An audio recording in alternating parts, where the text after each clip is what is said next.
would become champions.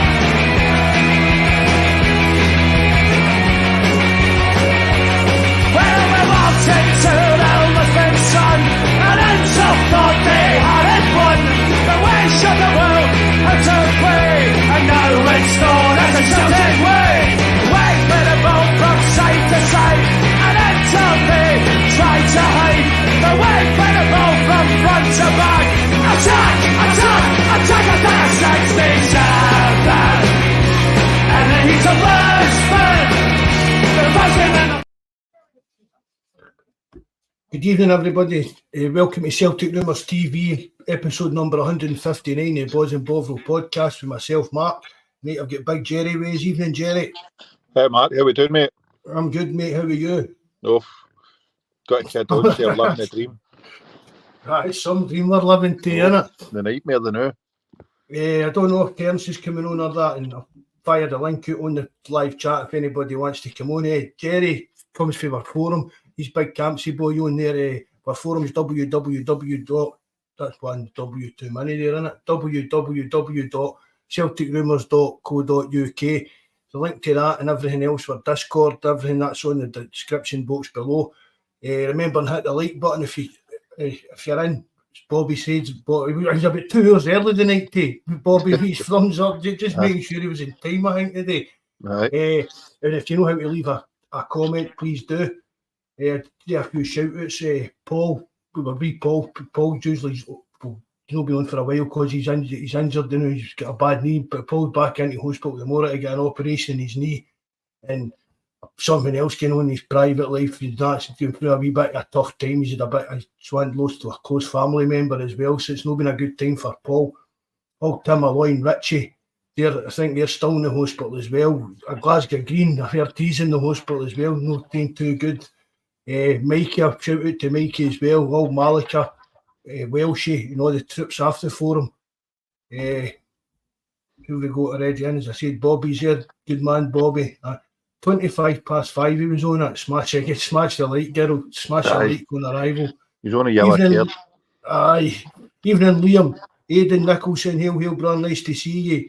Brian, nice to see you. Liam as well. Martin, Grot Bags. Kev, evening, Bawz Bags. Bobby 1962, thanks for coming in again, Bobby. John Coyle, Craig Young, few different names and new names in there. Chris Curtis, Dr. Strangelove, nice to see you, mate. Plunge, nice to see you as well, buddy. There's Terence here. Evening, Terence, good man. Hail, Alex Forsyth, thanks very much for coming in, mate. I emailed John earlier on, JFB, and I said to him, how many times over the last few months and that have I said, sort of here, Jerry, and said to you, that's the worst Celtic performance I've seen in a long, long time. You're on your feet, mate. That again last night that's one of the worst performances I've seen in years for a Celtic team. Absolute. It was dire, mate. We're getting cut open again.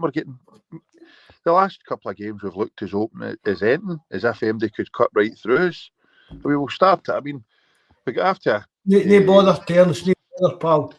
Good man. It was abysmal, mate. And he scored it. We got the penalty early, and once we scored that, I thought, here we go. This will be us. We'll settle down. We're going to kick on. Same again as last time. And nothing happened. Didn't even look like scoring. That big boy up front missed a couple of chances. Will and Runner missed a couple of chances, and then bang, they score, and they looked. I mean, they could have had 3 or 4 if it wasn't for Hart and bad luck. And then we get the rightfully get the penalty at the very end. But no, it was a abysmal performance from a lot of them, and I don't know how he changes it, mate. I really don't. But the boy Kuhn, he's not any better than what we've got.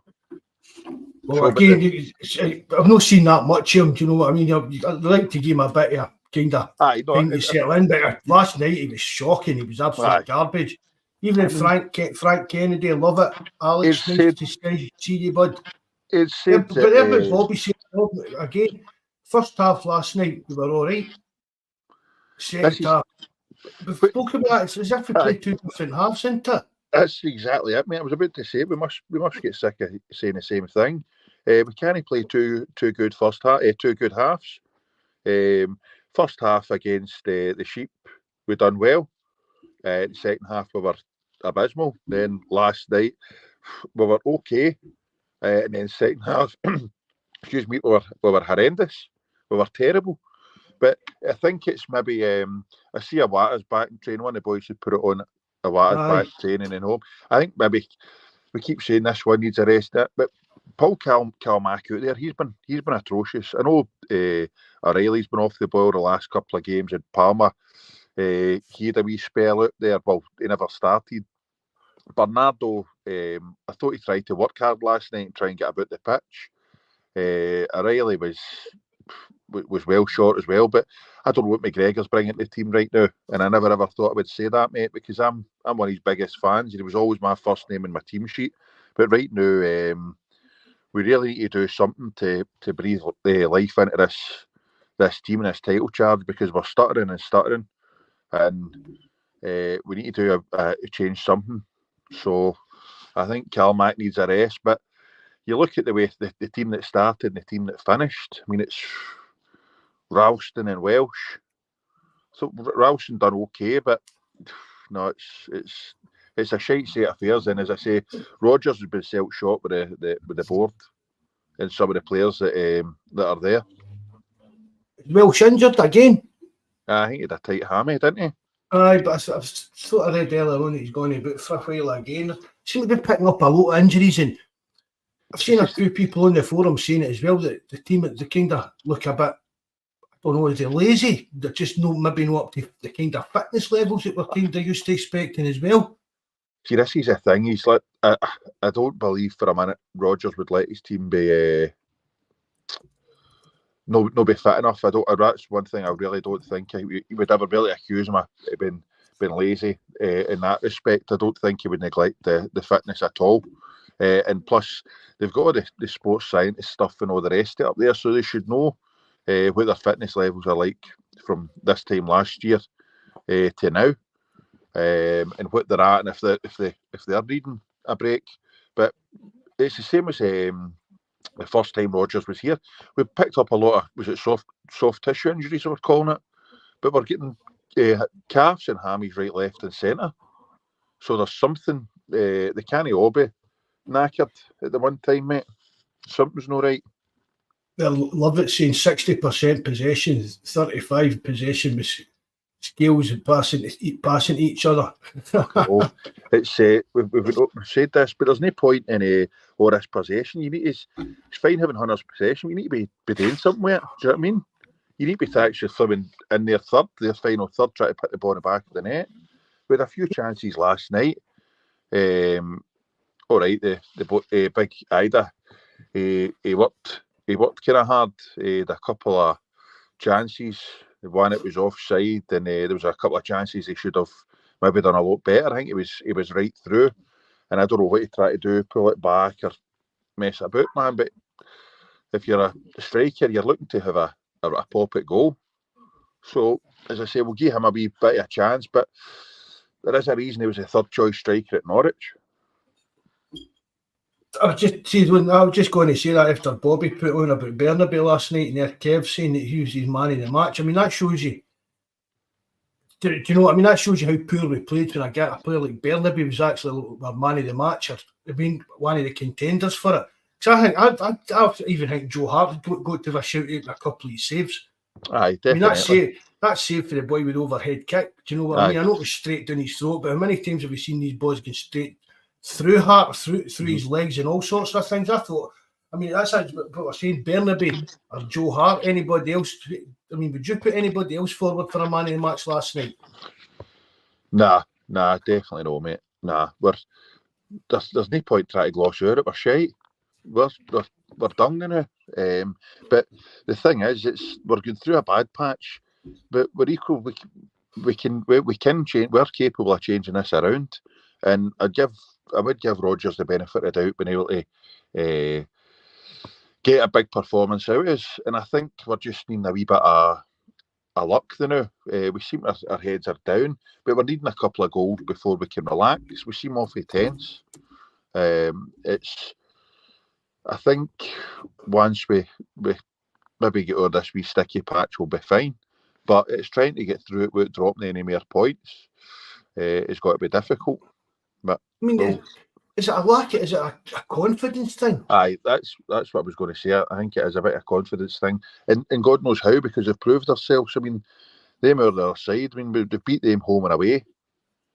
They've got nothing to worry about there, but they're grinding out results. And we said that the other night.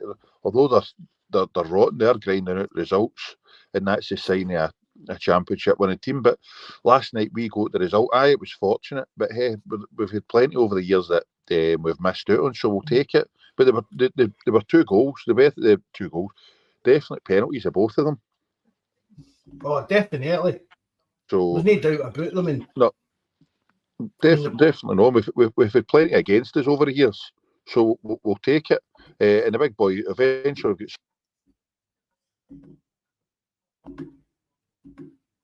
You've went quiet again, Jerry. No. I said it makes a change. We've got somebody that can hit the back of the net with a penalty. Oh, he definitely. He showed. He showed quite a cool heat to take 2 penalties. Aye, definitely. They're two big moments. The keeper probably wasn't expecting, and nobody able to do his homework on him. But step up and stick the ball in the back of the net with this stupid stop-start run-ups are a relief. So there's nothing more. I can't stand serious stop-start run-ups. I know. And again, I know it's penalties, but I'll not do the lad's confidence any here. No, definitely no. And it's like Roy the Rover stuff now for him. And I'm hoping playing for his so-called boyhood team is going to maybe give him more confidence, inspire him to do a lot better than he's done. So we'll wait and see, mate. But as I say, the jury's still out on him. There's a reason he was a third choice striker for Norwich. Aye. But you need to get him and a boy Kuhn a wee bit of chance. Nice to see you again, bud. Thanks for coming in. You need to give him a bit of a chance to see what he's going to do. But he's done his case no too hard in the 2 games he's played. But Kuhn, for me, I thought he'd be a bit more direct and looking to take a man on. But we'll wait and see. But first impressions aren't really setting the heather on fire. I mean, one of the main kind of assets is meant to be speed. Yeah, well, that was it. He had a couple of chances last night, and I thought he could have knocked the ball past his man and went, but no, he never. But listen, the majority, the whole team were below par last night, and we could easily have just lost that game. So we've got the result. The 3 points is all that matters now, and hopefully we can do the business on Sunday against St Mirren. But the leagues are bread and butter. These blue cards, Jerry? What's that, buddy? Put up here, put Kev says about these blue cards that they're giving a trial to. I seen they were going to do that in the women's game for dissent and stupid fouls or professional fouls. Or is it just a women's game? Aye, they're going to trial it the women's game now, I think, this summer. So I batter and let them trial it there and see how they go on. That, and I think they were taught, I can't remember what some cup game they were trial it in. So I don't know. Jerry will be there. If it's a women's game, Jerry will be there to let us know how it goes down at the first game at Bawz Celtic women. Mate, honestly, he's my go-to guy with him. Oh, don't do that, man. That's another thing. See, we're talking about it. I'd love to know how much money Celtic waste appeasing the PC brigade with this women's team. Because if it was up to me, man, you disband it and hunt them. It's a total waste of money. I mean, it's not the kind of thing I pay much attention to, but I have noticed it myself, but because they seem to have these decent women players, but they only stay like a season and then get away. And But I mean, it's as if there's no direction in even the women's team like it is in the first team. Oh, mate, they're headless chickens. You just let them run about and do what they want. They're none who could trap a bag of wet cement. There's no point in getting started on it, man. Just winds you up. You're right. It's Bobby. I heard Bobby's got a season ticket for it. The women's team. Aye, because he's a mad shagger. I thought, but if you could get right through the team last night, Mark, and Hart, he had a couple of good saves and kept us in it. Then gone to AJ, well, he won as a penalty, and then that was a right bad knock he took, and hopefully he's back for Sunday. So we never get much of him. Ralston was okay. Centre halves, they were getting the draws ripped off them last night. So I don't know if it's the script. I thought it was a bit weird when he was bringing on the Rocky, but I didn't realise Welsh's hamstring was tightened after the game. And then McGregor and O'Reilly. I think O'Reilly, I don't know if they were talking at half time saying Lennon was going on about he was getting man-marked throughout the game, O'Reilly. But I never really noticed that. But McGregor, if he's turned into Peter Grant, we just want to stand there and point at people. And shout at other people for what they're doing wrong, rather than doing the right thing yourself. That's it. And then Abada and Kuhn were shite. They were poor. Maeda, he's a good out ball to have, and I'm glad he's back. Ida, he worked hard, but took his 2 penalties, brilliant. But we'll wait and see if he's gonna be the one for us. I still can't believe that we've let that big Majovski go. There's no chance we'll get him in the summer. I think he'll be off to pastures now. Because I think the amount of goals he's banged in, the performances he's been putting on, the 50 goals in 2 seasons for a rotten Aberdeen team's some return. So, but hey ho, it's up to our board. They'll be happy. It's fine. They'll charge us all a fortune for season tickets, merchandise, all the rest of it, and be happy enough to put a shite team out in the park, sell the manager and the fans short yet again. Mark, are you still 1,000,000% sure we'll win the league? Aye. I love your confidence, Marco. That's what I messaged you last night, straight after the game. That's what I messaged you. As long as he's still confident, I'll still hold into the hope. But it's like if they'd right, everybody see last night, it was like against even Aberdeen. Oh, that's it, we've gave the league away. So if we'd beat Aberdeen, we'd have won the league. Right then, last night, we're sitting at 1 each with Hibs. Oh, that's it, we've gave the league away. And we won the game, so does that mean we've won the... We can't just go through this full season saying the next goal's the winner. Mm-hmm. You know what I mean? And that's what a lot of Celtic fans are doing. And there's still about 14 games to go. 13, 14 games to go. It's just the volume of points we've dropped in that short space of time, and then the performances. The performances this season haven't been the greatest. We've not had one right good game. I can't remember saying that's been one right good game we've had. Having first half and second half. We've played well in patches. I was listening to Roger's interview after the game last night. He was talking about some of the slick football, and I'm thinking, what have you been watching? There's not been any slick football been played here at all. It's still some of this. It's still all this shitty, monotonous passing side to side and all the rest. We need to be a lot more direct than we are, and stop letting teams get back in numbers. Teams are just sitting in and want to hit us in the counter, and they're killing us. I mean, that's we need to take our chances and kill teams off when we've got the chances. Mate. Exactly. Once we get one goal, it's a case of right, job's done. We'll sit back and we can't relax. We need a couple of goals before we can chill out. But the last few games, it's been like a hot knife through butter. Getting through the middle of that park. We're not even getting the second balls or nothing. Teams are just cutting us wide open. And Bernabe, his positional sense is atrocious. He might have been all right on the ball last night a few times, but he leaves that defence wide open. And I've been one of Taylor's biggest critics, as you know, and I didn't think I'd say I can't wait till he's back. I think there's a chance he's back for the St Mirren game, isn't there, Taylor? Aye, yep. Dare I say it, like missing. See if I had to sacrifice this cup for the league, I've said it before, I do it every time. The league's our bread and butter. I couldn't give the monkeys the 2 cups if they want. Charge on. It's the league. It's our bread and butter. So if we had to sacrifice this game on Sunday for us to win the league, then so be it. But as I say, Taylor's due back. Owen Yang should be back. So we are getting back, numbers back, and hopefully a wee bit stronger. I don't know when Hatate or Vickers will be back, but the sooner the better for them and us. I mean, Hatate, we've hardly seen him this season. Nah, you could basically say the 2 of them have been out for the season, mate. It's terrible. Bobby, you're right. I had Aberdeen 6-0 game. Sorry, that's the only game of the season, mate. No, the 2 of them have basically been out for the season, and I think it's a disgrace, mate. That this Hatate was allowed to go abroad anyway.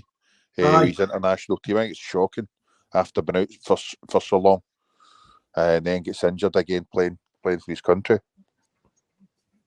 I mean, it's fair dues. It's Celtic will get no make money out of it, but his wages will now be getting covered by Japan and things like that. And there'll be an insurance payout, but it still doesn't matter. You know what I mean? It'll be nobody's kind of money that makes it worthwhile with one of your best players sitting injured for so long. Exactly, mate. No, you should have see when he was due back. You should have even just said to him, "Look, we don't want you to go to this Asia Cup.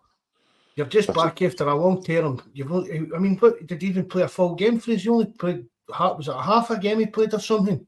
Yeah, no, I think maybe played maybe more. But I mean, that was it, and he was away to that thing. And still could have wrote a letter, signed him off, said no, he's no fit to. Look at Ferguson done it enough times with Man U. I mean, it's just coming into. It's part of your rehabilitation day for a couple of games, getting you back in and that. You shouldn't be getting called away international duties, and if you're in that part of your rehabilitation. Man, if he's not happy, tough. We're paying his wages, so no Celtic. I don't know what the position would have been, but surely Celtic doctor should have said no. He's no. It's not in his best interest to be getting away. Johnson, I don't think we can stop players getting on, but I don't know if you can stop them. But surely, even if you've got to be able to put in like a kind of appeal and say to the Japanese FA, this guy's just back after a long-term injury. Yep.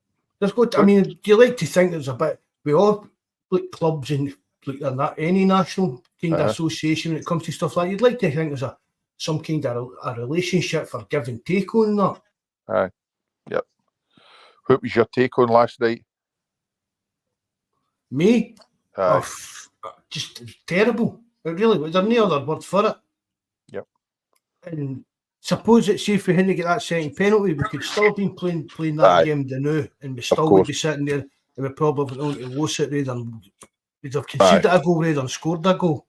Well, that was when it got to about 86 minutes. I was like, I went through to make a cup of tea. I think I know what's coming here.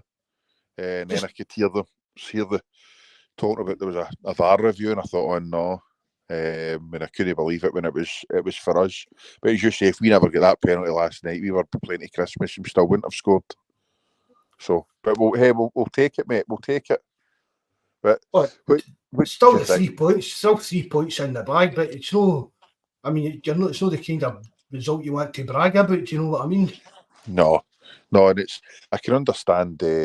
I mean, I seen Rodgers' celebration at the end. I mean, that's more relief than anything else, because he'll know he will not be happy with that performance at all. But do you think he's capable of lifting them? I think as I said, I say it quite a lot. A lot of it to me is down to these players. They need to get their finger out and start doing it. I mean, Rodgers has come out and said the exact same things that we've said. Yep. He wants to see them moving the ball quicker. He wants to see them being more direct and stuff like that. So, if we're saying that, Rodgers is saying the same thing. Why are the players not doing what the manager's telling them to do? Do you think they've down tools? I don't know if it's they're down tools or if it's just certain players are just have been get through. Like if certain players are going through a bit of a poor spell, the full team's going to play a bit poor. Do you know what I mean? It's like when you've got your main midfielder, Cal McGregor, and your main striker, Kyogo, not being at their best, the team's going to be out of sorts. Even in Des, nice to see you, mate. When your wingers are struggling, do you know what I mean? The full team's just needing something to click. And see, when it does click, that will be the difference. I'm just waiting for us to click as well. And I think he's still the man now for the job anyway. And I don't necessarily think the players have down tools. I think there's too many of them going through a bad patch, as you said. But I think it's maybe time. I think Rodgers will want Cal Mack to try and play through the bad patch. But I don't know if it would be better firing somebody else in there than now. But I think he'll be hoping that Callum can try and play through it. But he's had a poor season. He's had 2 good games. They were both against them, and that's kind of been it. I seen one of the kind of the stats guys in that. I've seen them on Twitter earlier on the day. I like to give people a shout out when I use their stuff. It might have been that Juco James guy, I'm not sure. I think it might have been, and he was talking about it, and he was saying that if you look at all this, and it's like Scales is playing like a playmaker. It's going back to like we're centre backs and like playing as we're playmakers rather than McGregor. Mm-hmm. And if that, I mean, when somebody says that to you and you think back, you can kind of see it. Do you know what I mean? In my eyes, I'm thinking, well, that's a good thing if your centre backs are that far up the park, they're in the positions to be like that. But they're not capable of doing that, so now it does become a problem. And is that taking away from what Cal McGregor's job in the team is? Is that why he's not doing so well? Because because the centre backs are pushing up, they're kind of controlling the tempo of the game and controlling how we're playing it. Is that taking away from McGregor's actual influence on the game? Aye, no, I can understand what you're saying if they're coming in, but no. If the centre halves are pushing up and the other team are sitting in, it's reducing the amount of space there. But that's where Callum's always been comfortable on the ball. So if he's good at knocking the ball about and taking in tight spaces, but I don't think that's the reason. I just think he's been. I hope it's no too many 2 games he's played over the years, eventually catching up on him. But and he's burning it. Aye, but we need to do something, whether it's fire home in there or put a Watt in or whatever. And to be honest, McGregor's always been that bit better further forward. So I don't know what the answer is now, my man.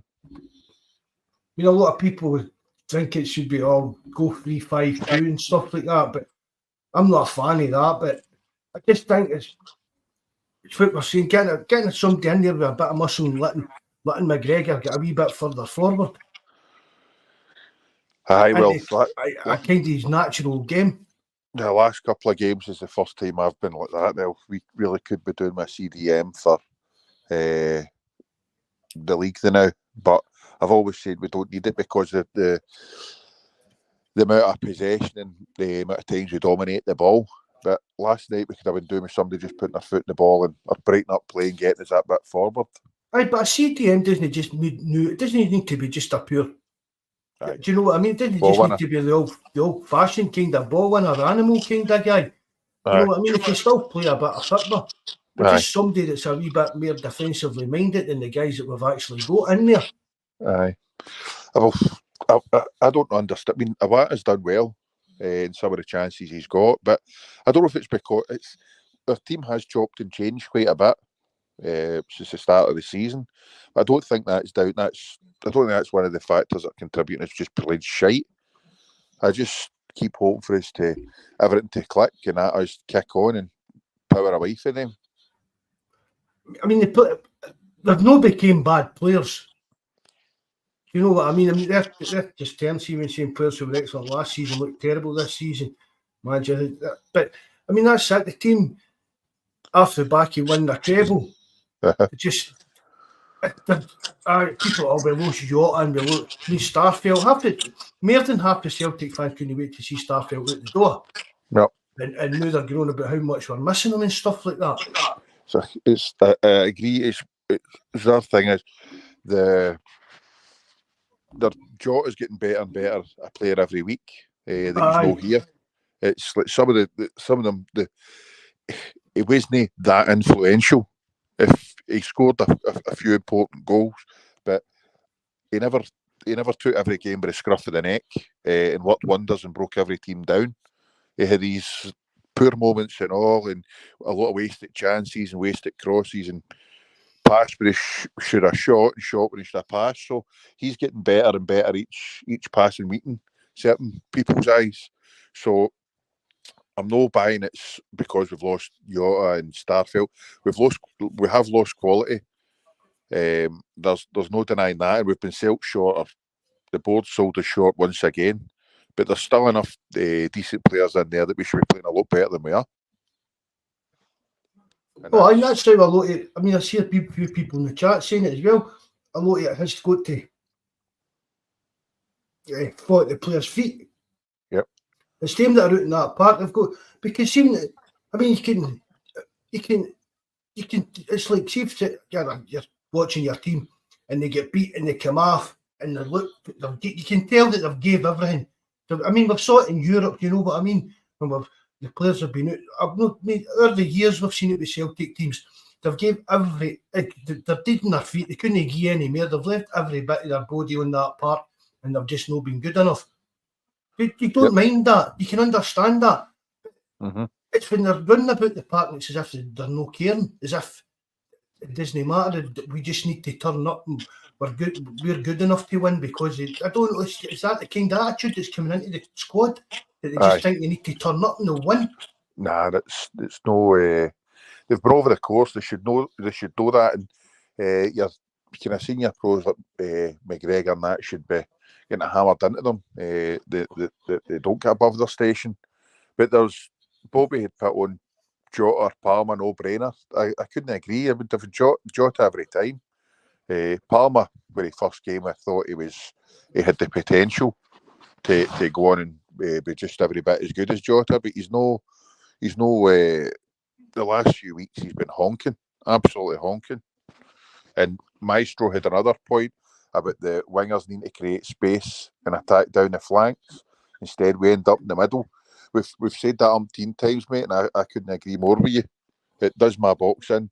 All these wingers now want to cut in and have a shot instead of getting down the flanks, creating the space and get the ball into the box.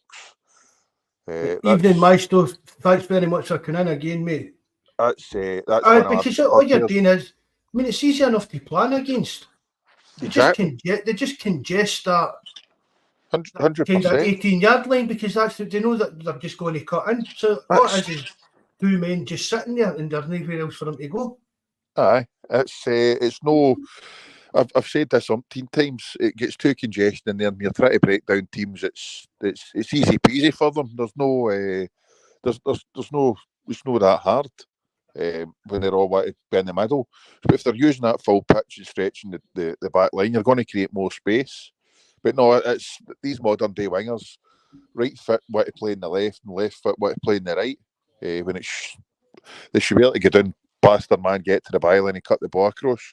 I'd like to see how many goals they should be good enough to. They should be good enough to be too fit, and it doesn't matter whether they go inside or outside. They can get the ball whatever way they want it to go. Yep.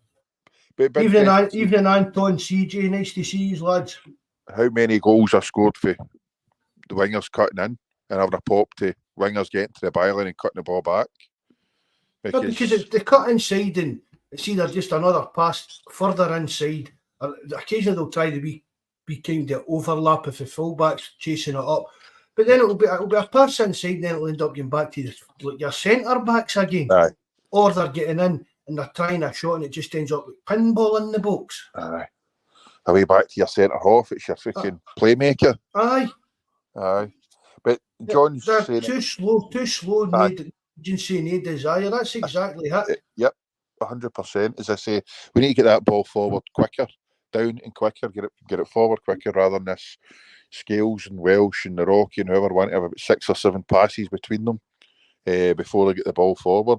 And I'm saying if we can use the flanks and stretch teams, then all the better. But no, it's weird. We know that we've got the midfielders that can create. Yep.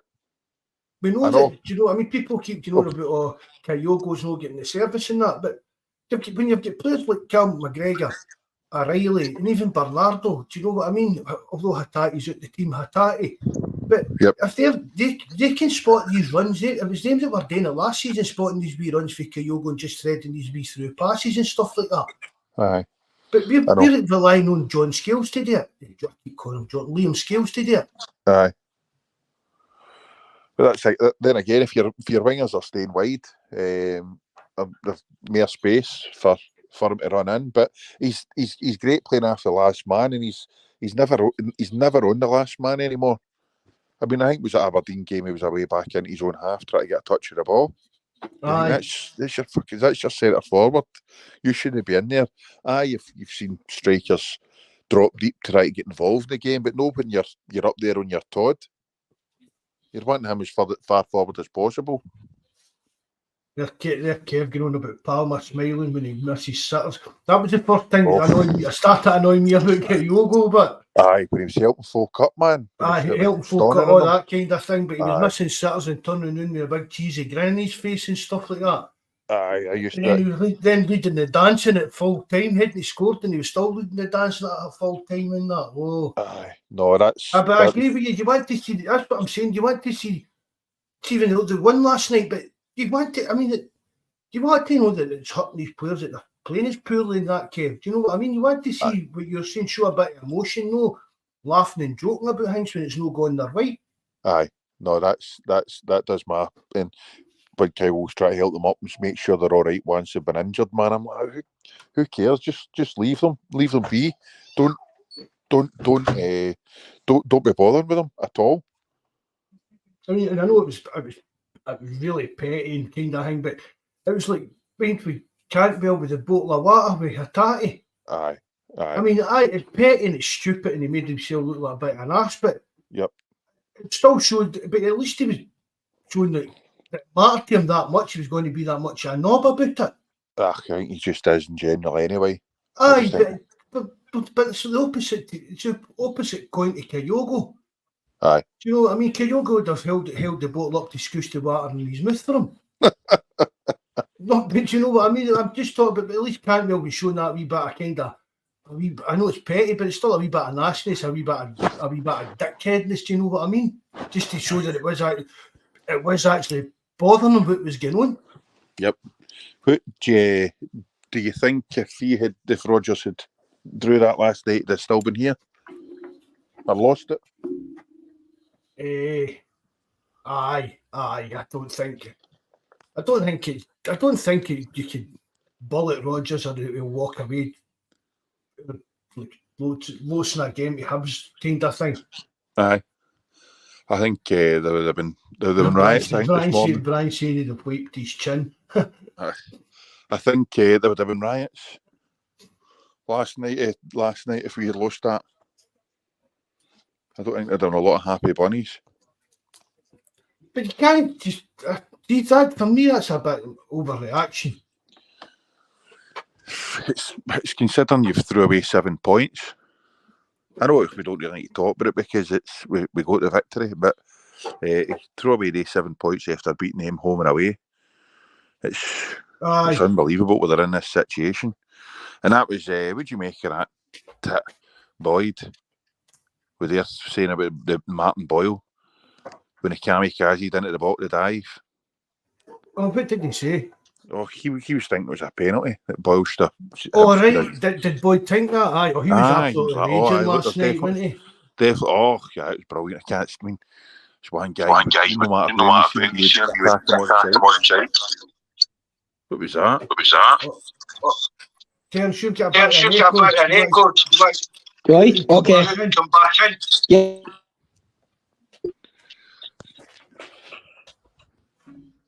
Is that it away? Aye, just when Terence came on there. Aye, Brian, I couldn't agree more.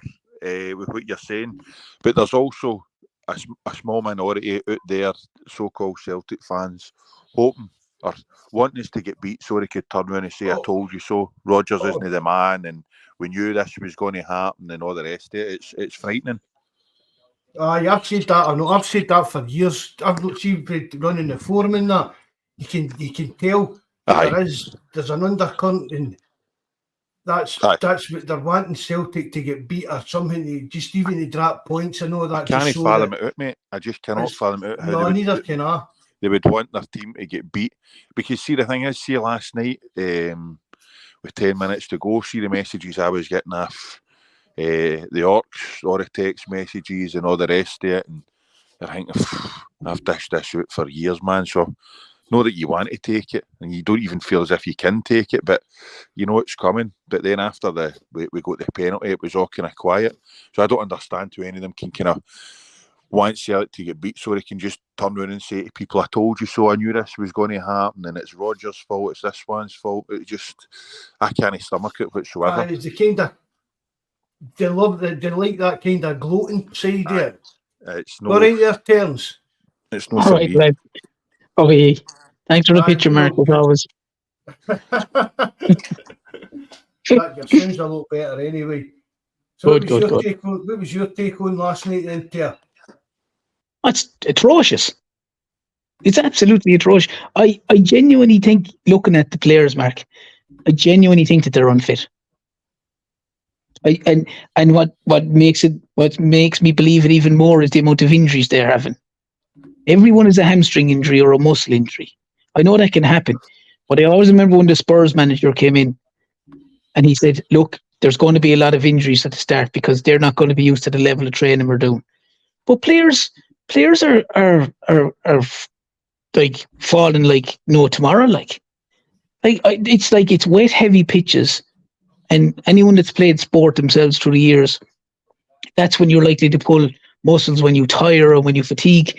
But Celtic look like they're tired after like 25 minutes. Like they've played Aberdeen and they've played Hibs, two teams that are apparently seriously struggling. And Celtic were blessed to get a win in either of the two games. Like Aberdeen battered them in the second half. Hibs had it only Joe Hart realistically in the Aberdeen game and the Hibs game have kept Celtic's league. Definitely saved us a few times last night, Ter. Yeah, he's the only guy realistically last night that I would have said pass marks to. Callum McGregor must have a twin brother that's playing this season, because he's been non-existent. And I'd agree with what you said, Mark. I said that Scales and whoever else there, they seem to be the guy dictating the play. What Callum McGregor seems to be doing is pointing left to right and pointing left. Like either McGregor should either be looking for the ball off the centre backs and driving out with it, or else McGregor should be in a much more forward position and put someone in there like Iwata or Holm or someone, even Bosman Law, bring him back. And they're talking about they kept the centre back. Why didn't they bring back Bosman Law? He's supposed to be playing great stuff for Fleetwood. I've seen a few people saying that on Twitter and that there. And he's actually playing in the CDM role down there for them. He's not playing centre back like.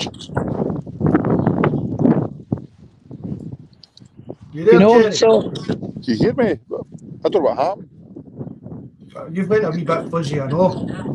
Like 2 seconds of crowd come back in. No bother. Yeah. So I've seen a few people saying he's Big Boss and Low's playing well down their terms. And he's a guy you've seen a fair bit of him when he was younger than that as well. You and Paul were always keen on him doing well for Celtic. He seemed to have all the attributes, but then any time anybody actually watched him playing for the B team, he was ranked rotten, but he seems to be really doing well down there.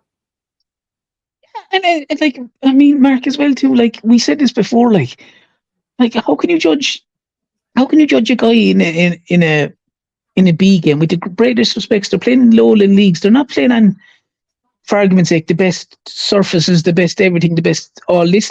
But Bosman Law got rave reviews at Watford.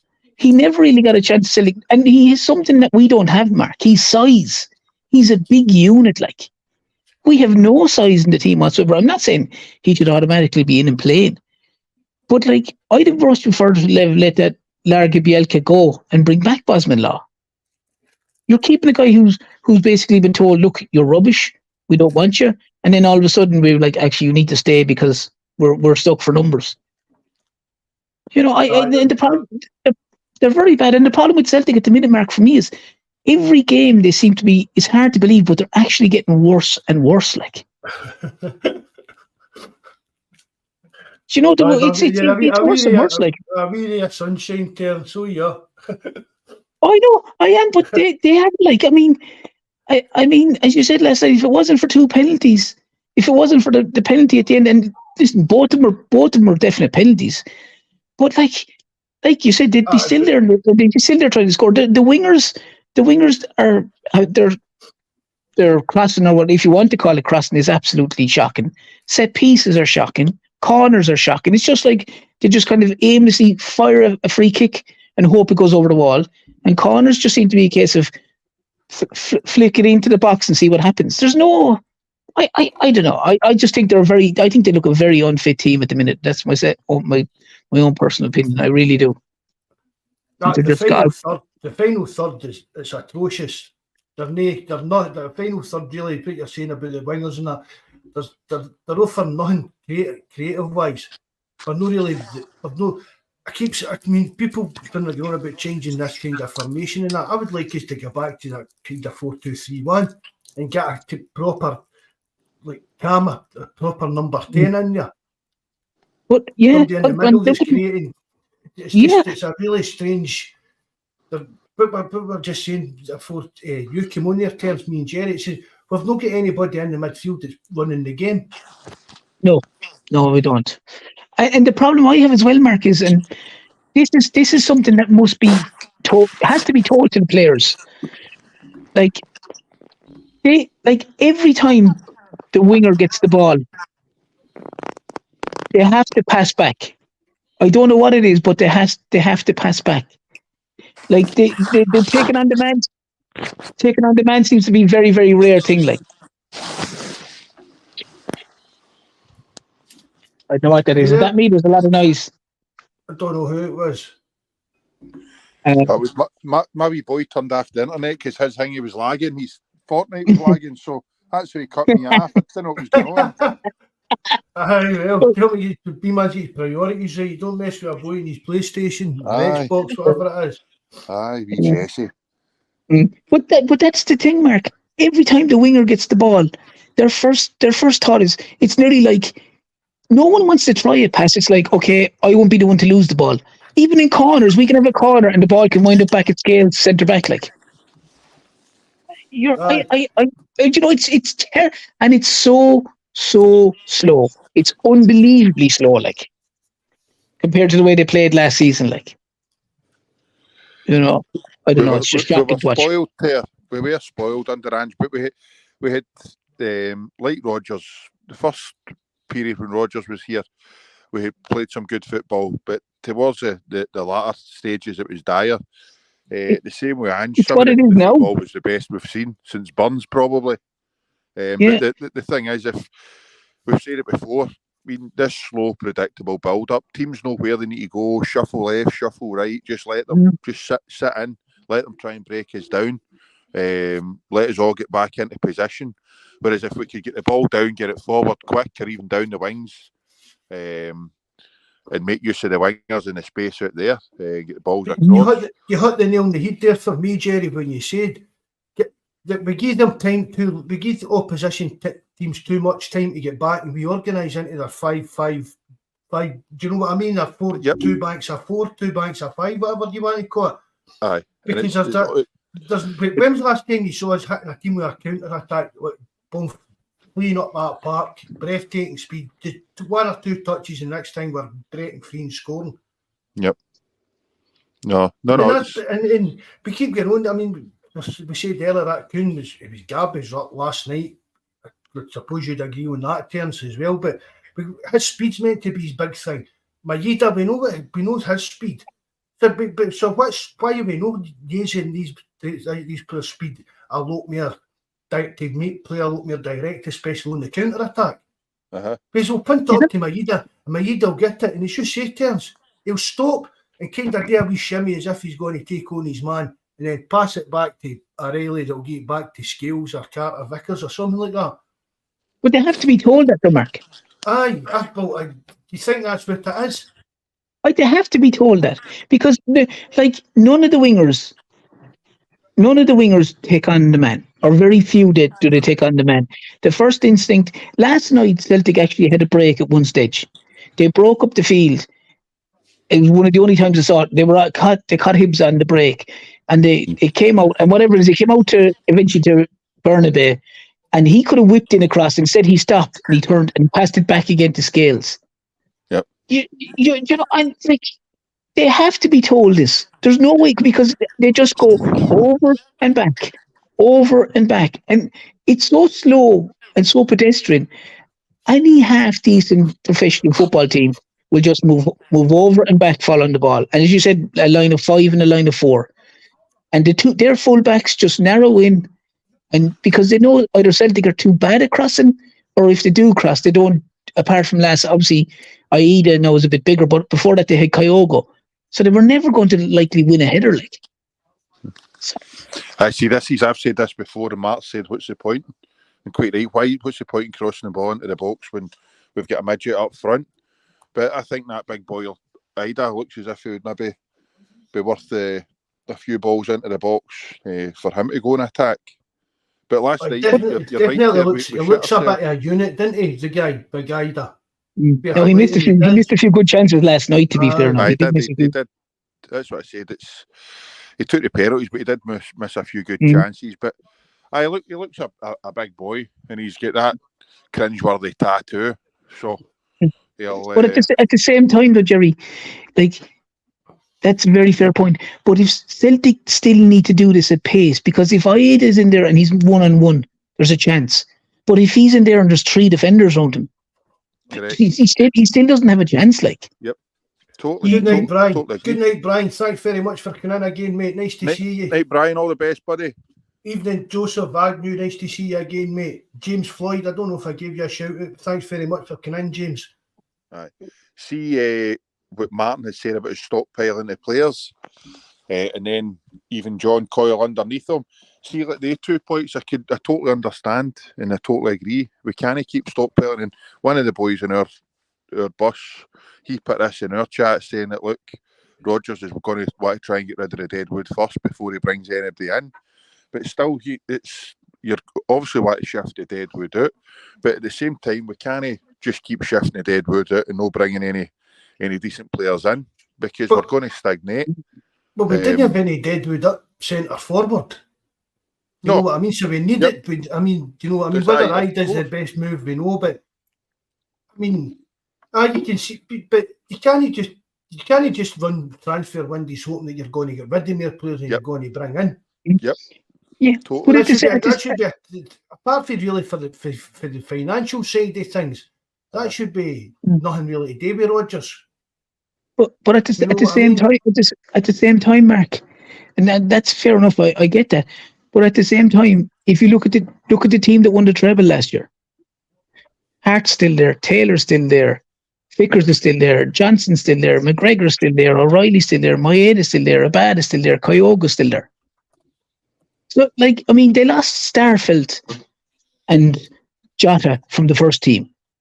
They replaced. They played. Don't forget him. Well, I do forget him because that's nonsense talk. For starters, Bernardo and Hetati are both much better players than he is. And on top of that, people, like you said, couldn't wait to get rid of Starfelt. Scales is coming, and with the greatest respect, he wasn't great last night, but apart from O'Reilly, Scales has probably been the best player this year with Celtic. O'Reilly's obviously streets ahead of everyone. But all the rest of the players were all there last year. So this thing of having to get rid of loads of dead wood to bring in players, I don't agree with. Yep. The vast majority of guys that won the treble last year were still there, like. Yep. All right. John Coyle had also made a point we've spoke about before. He doesn't have the players to play his system, and he'll need to wait till he brings his players in. I mean, we spoke at that before. With managers, they try and change things too quickly, too soon, and end up making a rip-roaring asset and they try to do it, they're better doing it in stages. I was kind of hoping that's what was happening with Rodgers, and that's why he persevered with the 4-3-3 now to get some of these players in. But January's came and gone, and he's got nobody, and I think it's a massive, massive risk trying to wait till the second summer that you're there, because he knew he was getting that job early, and he should have been able to identify a couple of players that he was wanting to bring in to play his system, because he knows the system he always likes to play. And I've said it before, 4-3-3 to me is not a Rodgers system. So I think he's taking a massive risk trying to wait till this summer, and I think it'll be the same old shite we get fed about.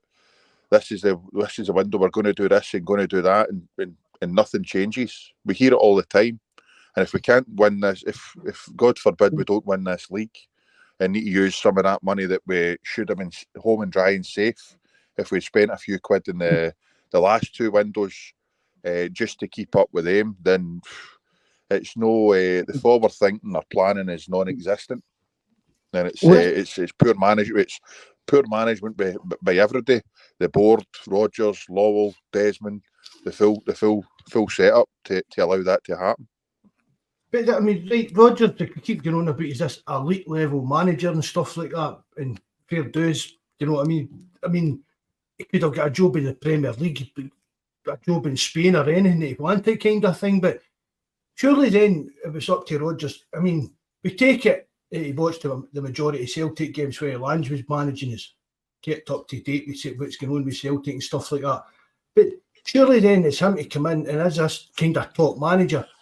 Right, although he's got his system and answered his system, surely it's up to Rodgers to look at the players that are available to him and tweak between the systems, find the system that suits, that makes the players they know being a successful system. Aye, look at what the players he's got, look at what they can do, and then work out the best way for Rodgers to play them in a team, whatever formation it is in that. Aye, but that's why I think. It's only my personal opinion, and I have to talk shite. That's why I think you try to stick to the 4-3-3, the formation that a lot of the players are used to, and have been successful in. Albeit he's wanted to tweak it, and he can't rearrange the turning of the wheel, but he's got to try and put his spin on it, and it's just not happening. This sideways pedestrian passing fit was atrocious. It does nobody any good, and that's the only reason I thought he'd maybe persevere with a 4-3-3, because these players have been used to playing that, they've been successful at it, and then he was maybe going to try and bring in the players that's going to allow him to play his formation. But to the same extent, again, you're right, Mark, to the same extent, 4-3-1. These are professional football players. Surely they can tweak their. I mean, fair dues, you can't ask Kyogo to grow another 5 or 6 inches, but surely my missus would love that. But surely you can. Surely these players at Celtic's paying thousands of pounds a week are capable of playing more than one way of the game. Of course they should be, mate. Of course. But the manager should also be able to identify their strengths, Mark. Like, I mean, we can. Rodgers should have been able to come up with a system that suited the players as he had them. Yeah, but like one of the pluses and one of the key successes under the Spurs manager was they were playing the inverted fullback, and where Greg Taylor revelled in it. Greg Taylor is not your fullback to continually overlap. That's not his thing. But as an inverted fullback, he was excellent. Andrew Johnson was the same. He was coming in. He was excellent at it as well.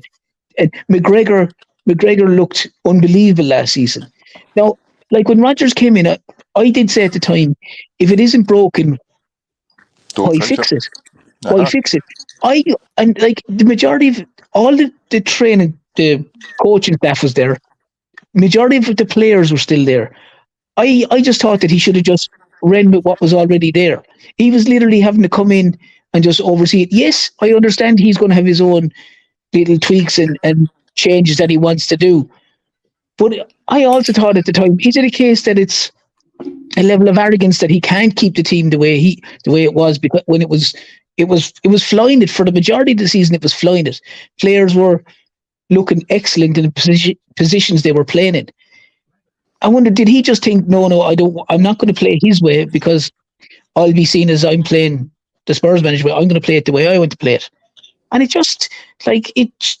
I don't know. I just found it hard to believe that he was going to come in and change it so much, which obviously clearly he has done, because the whole style of play is completely different. It's probably down about 10 notches in speed levels and passing levels and everything. As I said, I just don't think the team look remotely as fit as they did under the Spurs manager. The passing is way slower. The movement is way slower. Everything looks way more pedestrian than it used to look. I I don't think agree anybody there, would mate. disagree. I don't think anybody would disagree with that. But I mean, it's a bit an extreme kind of thing. But if you just want a clone of Ange, why not just bring in anybody, and just say, right, just do carry on doing that?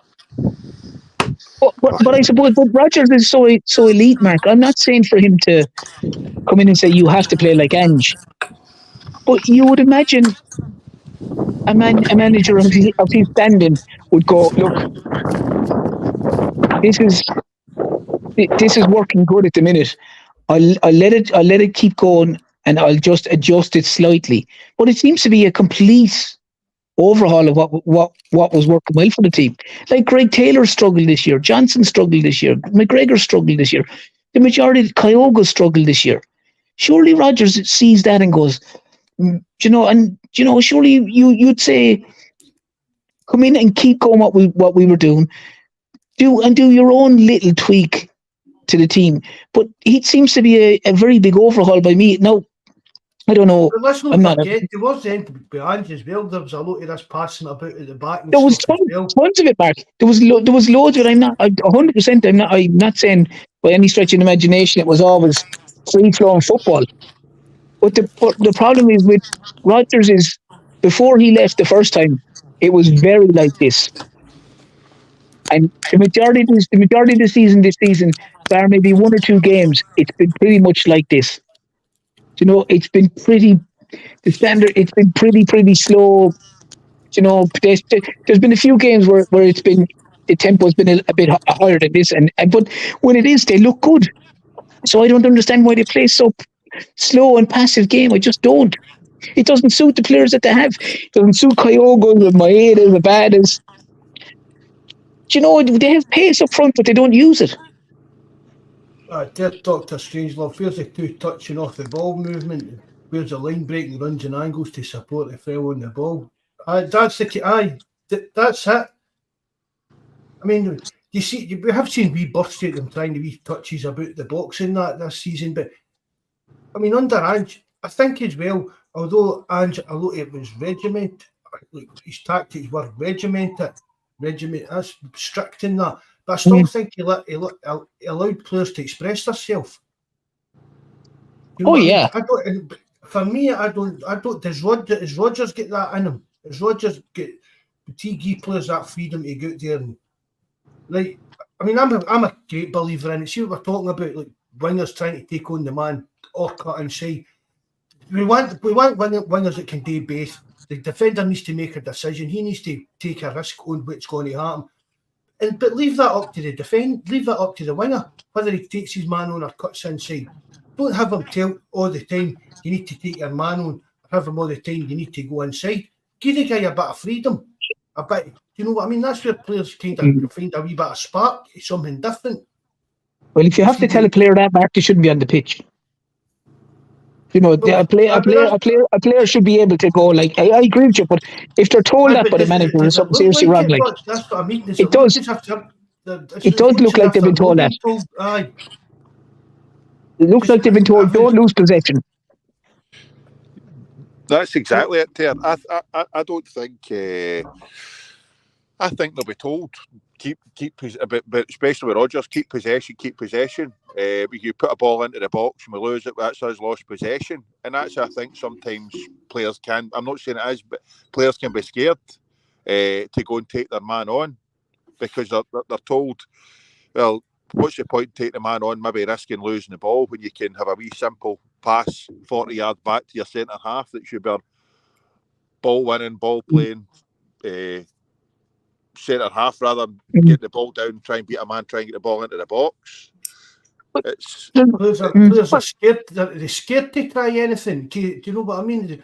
It's like even you give the ball to McGregor. Why McGregor or even O'Reilly? Why is he not just even carrying the ball? I mean, McGregor's good at taking men on, dribbling with the ball at his feet. Why is he not pushing on, trying to just have a wee dribble through the defence? Chances are to make it a free kick out or a penalty even. They're clearly told, as you said, Mark. Just pass it back to whoever again. But if you looked at last year, say, without going back there, and you look at some of the goals, in particular the time where Celtic won 3-0, and with it had his 2 goals, and the time Mabada scored, some of the movement and some of the running off the ball was unbelievable. It was dragging players all over the pitch. A guy wasn't even getting the ball, but he was dragging 2 and 3 players all over the pitch. It had his first goal or second goal against them. Was a prime example of that. But yet you don't see, you very rarely see anyone making the run to take a man out left or a man out right. It just seems to be so very, very stationary. A lot of the players, there's very little. Yeah, it's very, very little movement at all by anyone. Like, yep, very low risk. Like, see that the point back, Mark, with Cell 88 about the criticism of the board and the manager until we've won or lost the league.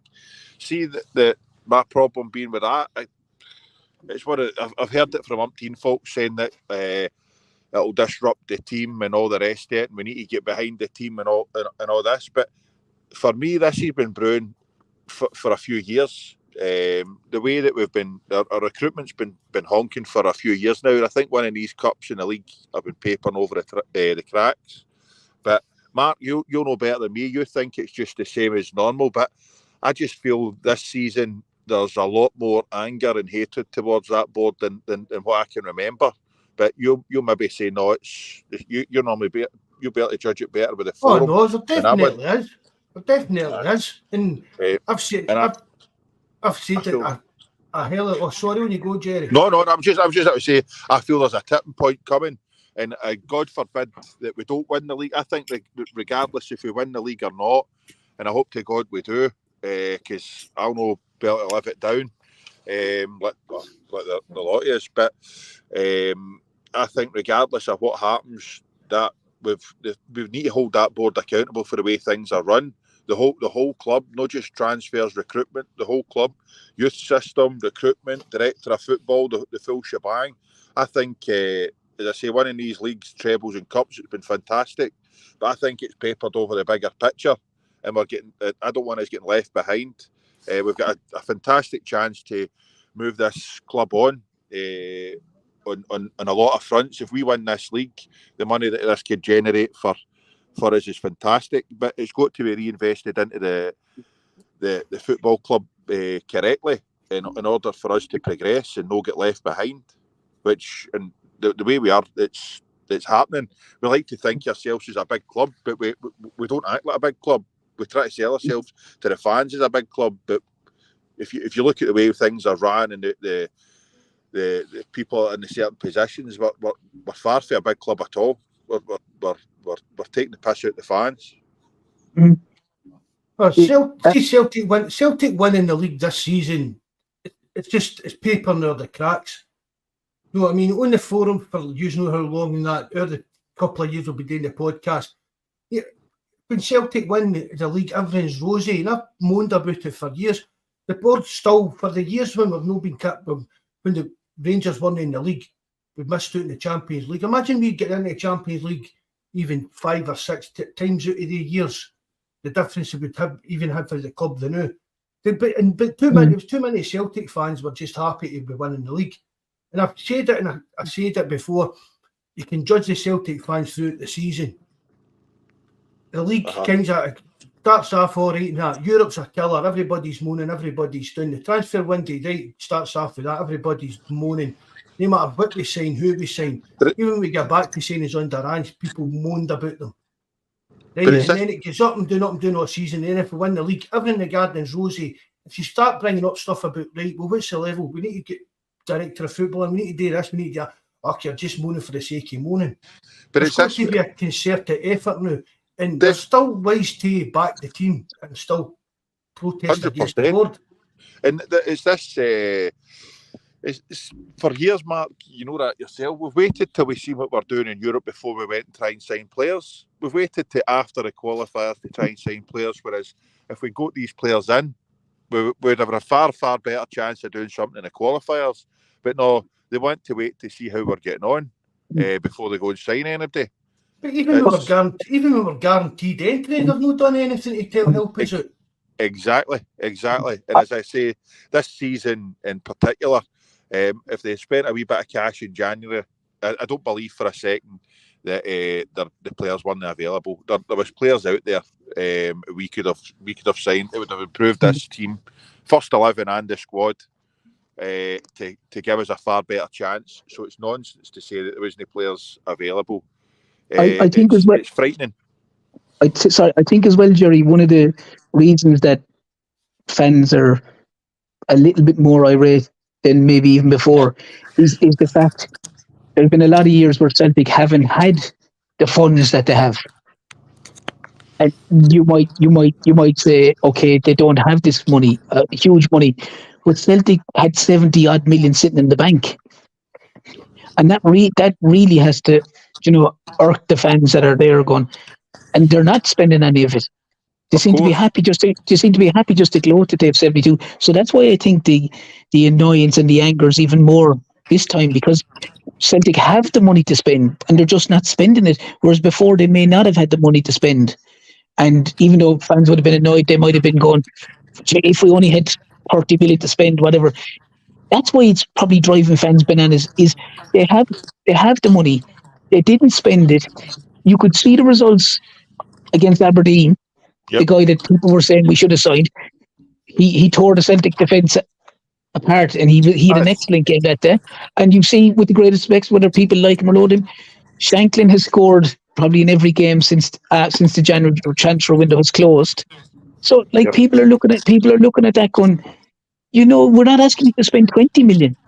We're only asking you to get one or two players in to help it, and yet they still didn't. And that's where I can see the fans going absolutely ballistic.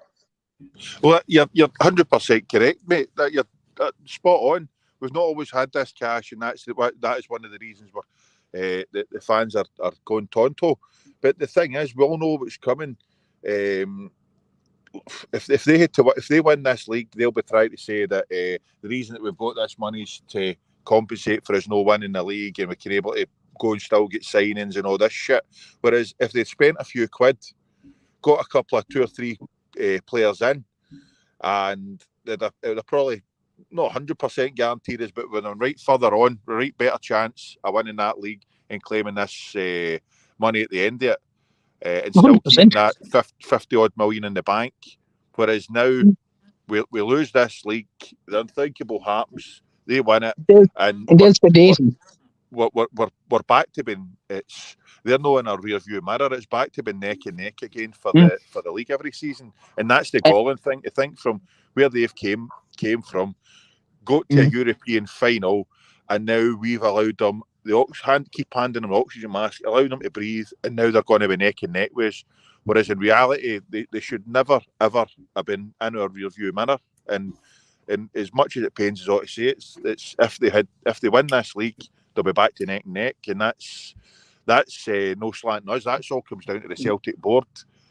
And it's like what you and Mark said as well a few times on here. If they do win this and they get 50 million or 60 million, they'll spend 70 million.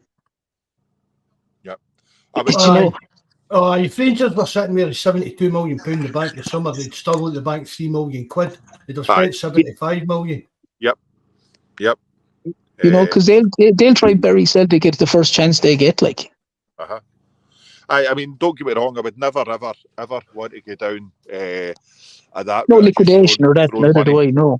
At nothing. But if you think to yourself, JFP, I hope his blood pressure's starting to come down wherever he is. But he said it a million times. If you turned around to say, look, there's 10, 15 million, and at the end of the season, I'm going to give you back 50 million. 60.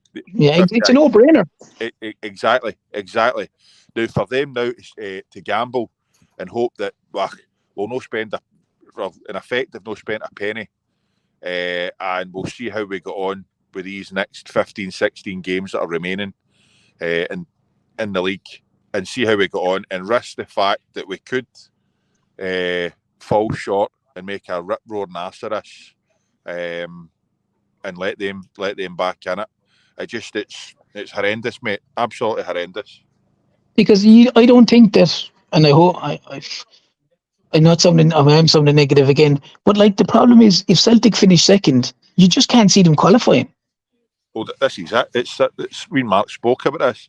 I mean, if we to win the league, when we get straight into that the group stages, if they finish, and there's eight games, isn't there, this year? There's 8 games, but they could still qualify directly into this Champions League, even if they finish second. Whereas we would need to play qualifiers. I think it comes down to, there's a couple of permutations of how it works, but I think their coefficient points. I don't think it's very likely, but Jerry, is it? Well, no, I thought it was more likely than not, because the way Ajax were sitting in the league, that's helped them out tremendously. I think Ajax were one of the teams that had to qualify. So there was only like one other team. I can't remember the 2 leagues. I'm certain one was Portugal, and I can't think who the other one was. But I know that if Ajax, and they're not going to finish the Champions League spots, if they finish outside it, they've got a hell of a lot better chance. Here's hoping they don't, and they go tits up again, because there's nothing better. But we should only be concentrating ourselves. And right now, I think this board are happy to let them give them breathe life into them, and that's we're the ones that are paying the money and all the rest of it, so they shouldn't be thinking about them. It should be us they're thinking about, and I don't care about how they want to try and sell the Scottish game or the Old Firm or the Glasgow Derby, whatever shit it is. We do not need them. We can generate enough money ourselves without them. The board don't make you feel that way, though. Pardon? And a lot of the fans did step up to the plate when we've seen somebody put it up when Ronnie was here with stands shutting that. Do you know what I mean? Yep, totally. Even in Espito, I'm not even spit out. Stepona boy, nice to see you again, mate. Thanks very much for coming in. We're going to need to get him to change his name now. We know. I seen somebody as well mention earlier on, just a wee bit up, maybe even Martin. They were talking about Dermot Desmond maybe looking for a road out.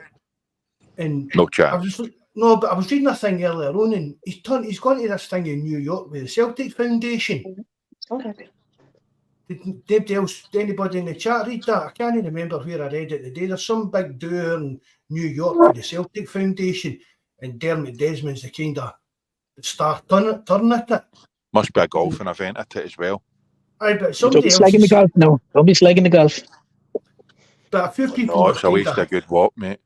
A few people are kind of hinting at it, but that it'll be like this is a kind of place where it'll be like investment bankers and these hedge fund people and all this kind of nonsense. Nah, he'll never sell that, mate. Never. No, I don't think he will. But just when they were talking about that, I think one of his last interviews, I think in 2000, whatever, 5 or 6, he'd always said he wanted it to be a family dynasty thing. I might be talking nonsense, which I've told you before, it's quite possible. He isn't able to sell his shares. There's a thing with his shares, he's not able to sell them. Is that right? No? Well, I've never heard of that. Aye, so I'm sure it's something to do with family ties or how he came into the first lot of shares, and it was in the condition that they never left the family. They couldn't sell them. Whether that's just bullshit or no, but I was once told that was the case. That would prevent anybody else taking over. Unless they have mutual shares and together, do you know what I mean? Like it's the whole family want to share, like that they all need to agree as a family. Unless it's something like that, you know, like if it's Desmond, his wife, his son, whoever, that they all own the shares. Like a company, like somebody company that owns it, no, just actually him. Yeah, exactly. No, I thought I wasn't sure it was he inherited them or what, or was given them from a family member. No, Dermot Desmond bought them. Did he buy them all? He bought his first shares when Fergus done his takeover and all that. Yep. And then when Fergus was getting out, Dermot Desmond bought his shares and whatever else he's hoovered up. Yep. Airports. Aye. But no, I mean, can't. I don't think he'll sell them. I've heard that as well, and I've said it on here as well. You know what I mean? His son's hoping to get control of them, meant to be. Aye. Well, I hope he's got longer arms than his dad, getting into the pockets. See, But at the same time, I don't think that's his problem, though. In the sense, like, sorry, Mark. No, but I think that's we don't need him to get into his own pockets. I know we went over that, mate. But it'd be ideal if he could fin that checkbook for loyalty. Loosen the purse skins a bit. But that's why. But surely, lads, with the greatest respect, Dermot Desmond has tons of successful businesses. That's why you employ a CEO. That's why you employ a chairman. That's why you employ a finance guy. These are the guys that are at Celtic Park every day. These are the guys that run the football club. They should be able to look at it and go, well, yeah, we have 72 million or 74 million. Surely they don't have to pick up the phone and go, Dermot, we want to spend 30 million on that or 20 million on that. Is that okay? Dermot Desmond is a billionaire for a reason. He's going to surely go, well, it's Celtic Football Club. I'm paying you X amount of millions and you X amount of millions to run it. I expect you to be able to run it. You don't have to pick up the phone and go, can we spend 20 million? Can we spend 10 million? I would be very surprised. Like these people are in high power positions in the club for a reason. They're getting paid big money for a reason. You know, to do their job the same way that Rodgers is getting paid big money to do his job. They might consult with Desmond. I understand that, but at the same time, Mark, like there has to be a level where you don't always have to ask him, "Can I do X, Y, and Z?" Like surely. Mm-hmm. But if you want to listen to a lot of Celtic fans, it's Peter Love that they need to ask everything. Well, it's surely Michael Nichols. It's surely Michael Nichols is the CEO. So the buck stops with him. Exactly. And that's what my argument's been all along about this kind of situation in the board. You know what I mean? Michael Nicholson's getting this. I think Michael Nicholson's probably one of the highest paid people connected to Celtic. Yeah. Well, Celtic still spent the same way, man. Celtic still spent the same way, and I said this before on one of the podcasts, still spent the same way when Lawwell had left the club for what it was 2 years, whatever. They still spent the same way. It wasn't as if they spent high money when Lawwell left and now he's back and they're not spending that money. Michael Nichols Michael Nichols will supersede Peter Lawwell, whether people like it or not. He's the CEO of the club. I know Lawwell will probably still have a good say in it from his previous running of the club, but at the end of the day, Michael Nichols is the man. The buck stops with him, like. Well, I've been saying that all along. I used to say it the last time that the buck stopped with Peter Lawwell, so just because Peter Lawwell's still there doesn't mean that the job's actually changed. The CEO job at Celtic's no change for Peter Lawwell was there to Michael Nicholson. No, it's exactly the same. 100%. Without getting into it and blowing the arse off everybody, we need to get a director of football in there. Do you know what I mean? Then you've got Michael Nicholson on the business board side of it, and the director of football on the football side of it. Yeah, 100%. 100%. But as I said, this is the funny thing is, Mark. This is something that we've mentioned on here tons of times. But can the problem is, it's like Jerry's just said there. Can you see it happening? Probably not. For whatever reason, I don't know. But they just don't seem to be willing to go down that road. Did they not like the power to be taken away from them, or is there a reason for it? Or I don't know. But it's very hard to tell you the structure of the club in regards to the footballing and the business side of things. Who makes this call? Who makes that call? You don't know. Like, it's a guessing game. There's too many blood lines. No. There's a few people just accusing and assuming that. Sorry, Jerry. Just people accusing people of doing stuff and assuming that these guys this went wrong, so he must have been involved in it. Do you know what I mean? Just it's like everything that goes wrong for Celtic gets blamed on Peter Lawwell, and everything that's good on Celtic gets blamed on anybody but Peter Lawwell. But that's went on for years. The board, you don't want the board to come out and tell you absolutely everything that's going on, but there's no clarity either. I mean, you go to these AGMs and whatnot, and it's all these pre-arranged questions, and all this shite, they want to have a laugh and joke about them. They're not going to be laughing. They're still going to be laughing and joking if they win this league. Aye. But nobody, there's no way of speaking to the board and getting any of your questions ever. I mean, JFP put a wad up, I think, about 10 questions on the forum about a month back, 6 weeks back, that were not even as long as that, were brilliant, were fantastic. And see if you get them answered, you're born to an absolute winner.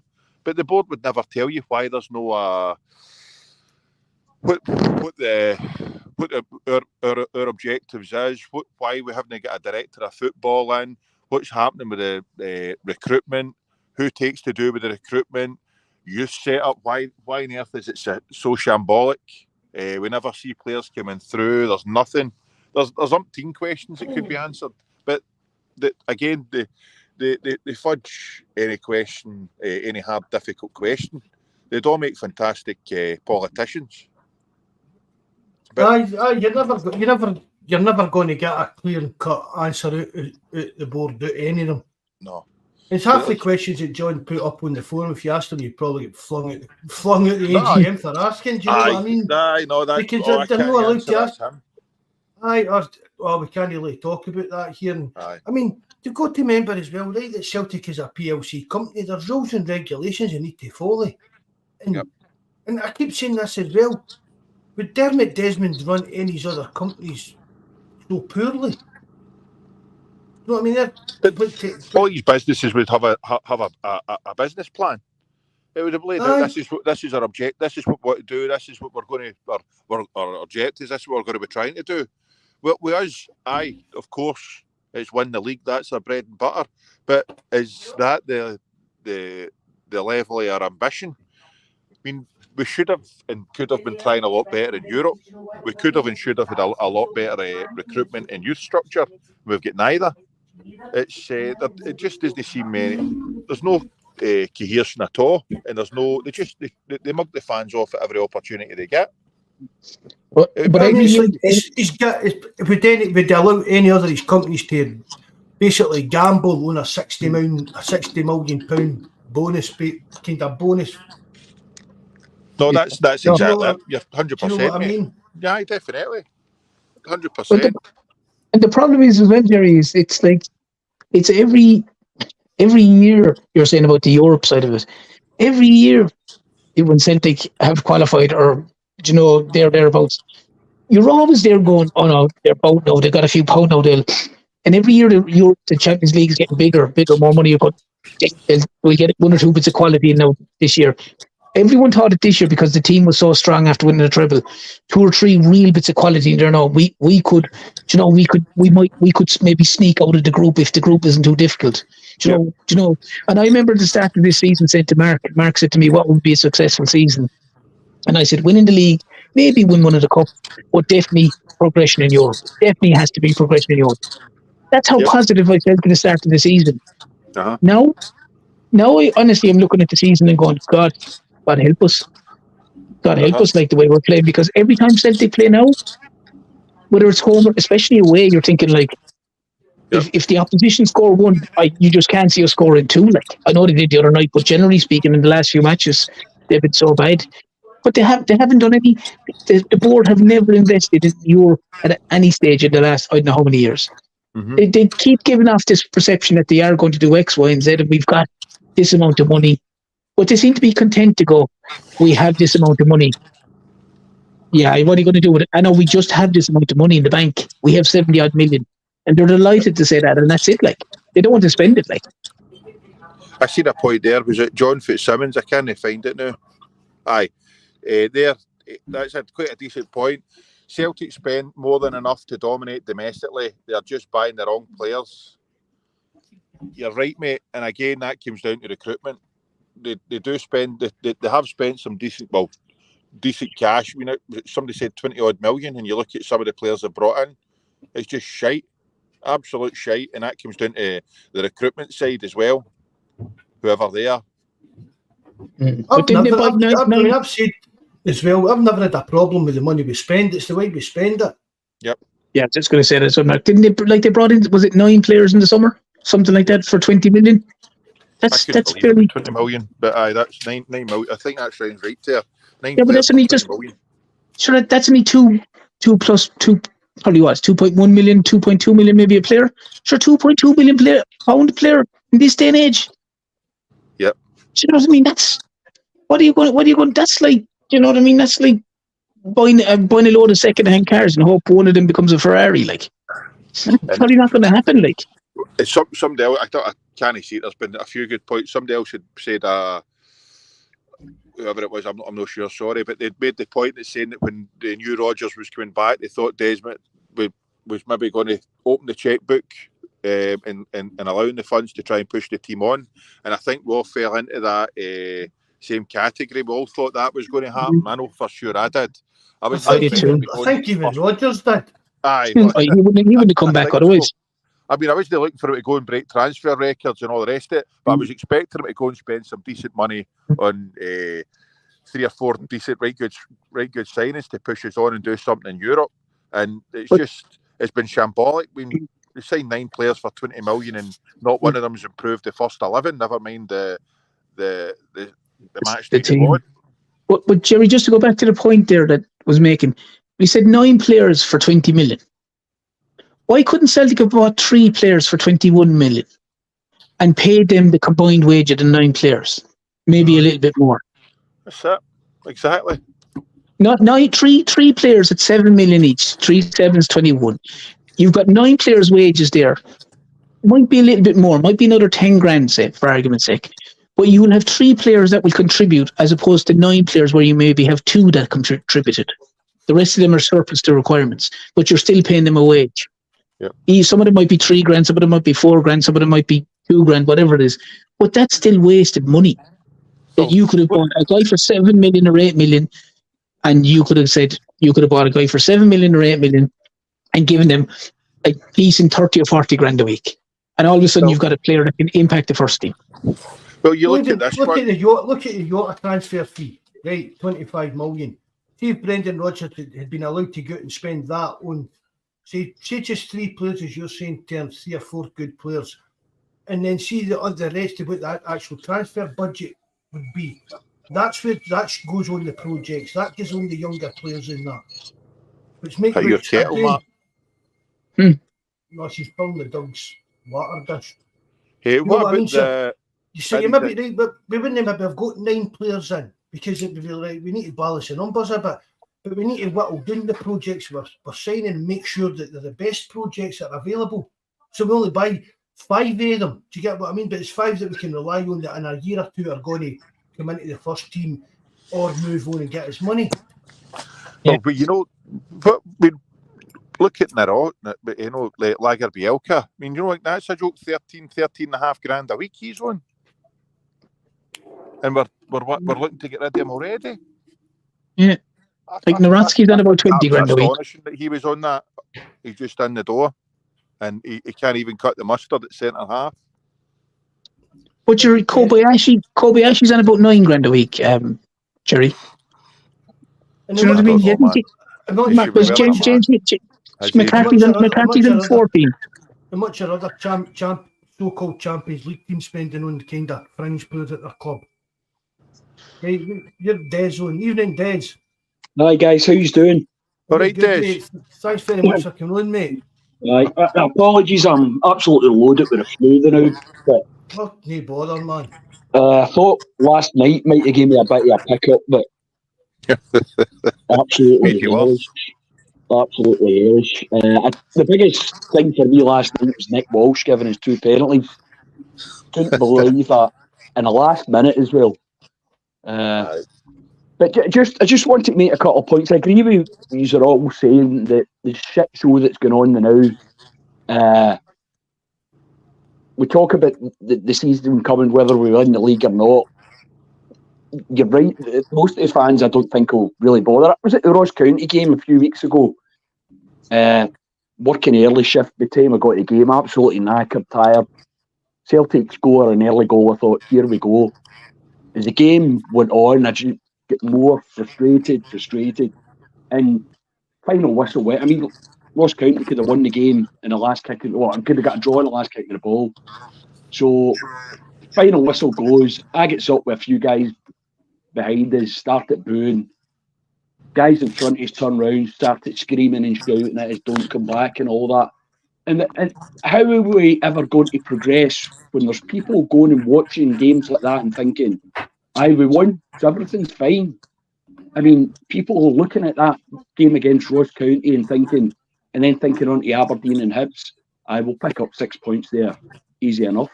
I mean, the mindset with the board is poor. I don't know what's going on with Brendan Rodgers, why he came back to Celtic, what he hopes to achieve. A lot of the players look really off the gas, but I think a lot of fans are just kidding themselves on that all we had to do this year was turn up. Rangers are a poor team, but they've got a head to stop with a new manager. And I'd be surprised if we win both the league and the cup over the next few months. I think Saturday's game at St Mirren will be another tough game. And in 40 years or 50 years of watching Celtic, we shouldn't be absolutely scunnered now the way the club are positioning the success we've had, but I'm absolutely scunnered, really am. Because, Des, I mean, it's like, well, obviously with your age here, you must be kind of same age as me. You sort of watched them winning 9 in a row and stuff like that. And yeah. It was sore, it was hard. And to see Celtic, and I know what you're talking about. People, if you do, when Celtic's winning, when you do still going about what you would like the club to do to get better and move forward, people, there's so many fans out there that just, you're just a moaning face guy, you're never happy. Yeah. And it's not right because, as I said, we win the league this season, it's still papering out the cracks. Come the summer, we're still holding our breath. Nobody, I mean, even if we win the league this summer, is there anybody between us 4 guys on here, or is anybody in live chat confident even a successful transfer window that we're going into the Champions League in next season, we're going to have a right good stab at this? Even with the 70-odd million in the bank, the 60-odd million was guaranteed, I've not got the confidence that Celtic are going to take that step up anymore. No. I think if Celtic had 170 million in the bank, they still wouldn't be confident. Yeah, exactly. There'll be £2 or £3 million spent here on a player. The guy that came from Rapid Vienna, is he any better than anything we've got? I mean, who scouted him? Who looked at him and said, right, he's a target, get him in, he's better than we've got, he's going to walk straight into the team? Or is it a case of he's a good guy to have on the bench, good squad player? But I'm convinced that, and I said this to the lads the other night as well, I'm convinced that the likes of that lad that came in, that German lad, he's probably third on the list of 5, but the other 2 are too expensive that Celtic won't pay for them. Yeah. And I'm convinced of that because every player at Celtic buy is between 2 and 5 million. 5 million in the top and anywhere down to 2 million. Because every player that they bring in pretty much is around the £3 or £4 million mark, give or take. So they have this template where they work on, and there's no way that you can tell me that every player that they look at just happens to be in that bracket. They obviously identify guys in this bracket, and that's it. Like, they won't go for a £6 or £7 million player. I don't know why, but they clearly don't have that mentality that they want to spend that money on a player like that. I agree with that, Terence. And that's my kind of thinking on it. Whoever makes these decisions, whether it's a mixture of Rodgers, Baby Lowell, Nicholson, whatever, but there's a list and we never seem to go for the top choices. We're always at the number 3 or 4 type of choices, isn't it? Always, Mark. Always the case, like. Because there's no way that every guy can be, that Celtic look at can be 2, 3, 4 million. That's not feasible. It's not logical in football that every guy you go for is roughly around the same value in the market. Do you know, like Largy Bielka is a prime example. Someone identified him. He was about 3 million, 3.5 million. They bought him. He's in the club 5 minutes and they're going, yeah, you're not good enough for Celtic. The stats don't say you don't suit the game. The manager doesn't like you. The manager doesn't think you should be playing. But you have to stay here because we have a load of injuries. But you're crap, by the way. Do you know, instead of someone... That's exactly what they've done. That is exactly what they've done. Instead of someone going, well, look, yeah, but we're not sure about him, but this guy's 7 million. He ticks all the boxes. He ticks all the boxes for us. And he's a step up. and listen, I know until no one will prove. I don't think anyone will prove me wrong until I literally saw someone do it. That would only be the time I'd change my mind, because that's what their template is: 3 to 5 million, no more. Everything in that. That's it. Anything outside that bracket, we don't look at. Aye, Marco, see that one, Strangelove, Doctor, his point was good, and it's true. It's we think of resale value before anything else when we're signing the players. Whereas rather than get a 28-year-old that maybe cost us 7 or 8 million, they're not interested in paying that. And if it's going to push the team on and help for 4 years, then so be it. It's 7 or 8 million well spent in my book. But then again, I'm shite with money. Yeah, but Jerry, as you said, if you said on here a million times over, sorry, Mark, as you said on here a million times over, you're speculating to accumulate. So You spend 7 or 8 million. There's a £60 million pot at the end of the rainbow. You know, it doesn't take a rocket scientist to figure that part out. That if I can spend 15, like we said, and get 60 at the end of it, it's a pretty good return. Whereas Celtic want to try and spend 3 million to get to 60 million. That's the problem. Yep. And it's galling, mate. I just don't understand it. No. But then again, I can't see things changing at all, and that's upsetting. Even if we do win this league, mate, I'm not confident going into this summer window how the recruitment's going to be there, especially if we don't know what to believe with Rodgers. 1 minute he's signing them off, next minute he's no, and he's looking for quality. 3 million for that boy Kuhn. So far, that's not the quality it's going to progress as. So you're not going to be confident. He goes. I'll leave you with this. Please God, Rodgers does go. But come here, Mark, I'll jump off here and leave Des have a chat with you for a while. Just okay? You're right, no bother. All the best, Ter. Take care. Good night. No worries. Take care, guys. Good night, boys. Bye. So we'll wait and see, mate. But I'm hoping we've got that headache in the summer with regards recruitment and all the rest of it, because we've won the league. But we'll hear, I keep saying it, we'll hear the same shite when season ticket renewals will come out about what we're going to do and how we're going to spend and what's going to happen. And it'll be hee-haw. We'll get shite. We'll get fringe players and all the rest of it. And I'm not confident at all. What about you, Des? What's your feelings? Would you be confident that the board stepping up to the plate in the summer? No. I mean, let's face it. I mean, we have this conversation every January. Apart from maybe one when Ange was there, where they got their business done in December. You know, guys were rolling in on the 1st of January. No, I don't. I was on the podcast last year after a bad European game, and we were talking about what is the club's agenda in Europe. Yep. I mean, what now you keep saying, what is the club's agenda this year in the league? Do they honestly want Rangers to win the league? I mean, it sounds laughable that we would want one of our biggest rivals to win something. But, I mean, you look at the transfer window and you go, every day going by in January and you're going, no, surely this isn't going to be the same. Rodgers said there's been work done in the background, the players will be here, and then we're going down to Norwich to get their third pick striker, who he might score 3 or 4 goals or 5 or 6 goals for us. But is that what we're really happy with, that level of player? He might be a good big lad, good professional Irish boy who wants to play for Celtic, but is he good enough? No, he's not. The guy that I said earlier, the guy that came from Rapid, no good enough either. But is that the level that we're going to buy? We need to get rid of a few, but we need to start buying a better level of player, or we can kiss goodbye to our superiority that we've built up over the years. Yep. Good night, Bobby. Thanks very much for all your help, bud, doing the modding and that. My wee mod say God away to put his wee man to bed. Bobby. Good night, bud. Remember, hit the like button. Remember, hit the like button, or Bobby will haunt your dreams. I agree, but then again, it comes down to the director of football and the recruitment. We're all clutching at straws on who actually identifies these players and what happens, because we don't. Well, I think Mark Law was brought in to oversee that, but to me, he's done a piss poor job. I know, Mark, you had said, well, who identified, was it Bernardo and a couple of the rest of them? But all in all, I think he put shite.